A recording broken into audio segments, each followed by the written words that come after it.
রাত্র 2টার পরে যদি আমার আপনার ঘুম ভেঙে যায়, তাহলে আল্লাহ পাক রব্বুল আলামিনের কাছে দুইটি দোয়া আপনি করবেন।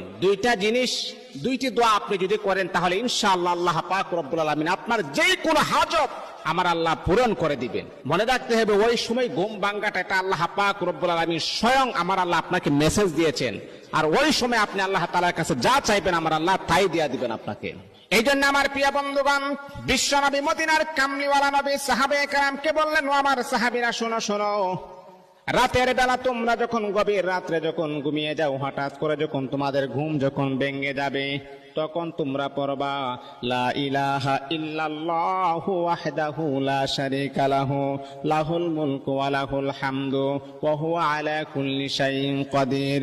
আলহামদুলিল্লাহ, সুবহানাল্লাহ, ওয়া লা ইলাহা ইল্লাল্লাহু আল্লাহু আকবার, লা হাওলা ওয়া লা কুওয়াতা ইল্লা বিল্লাহ।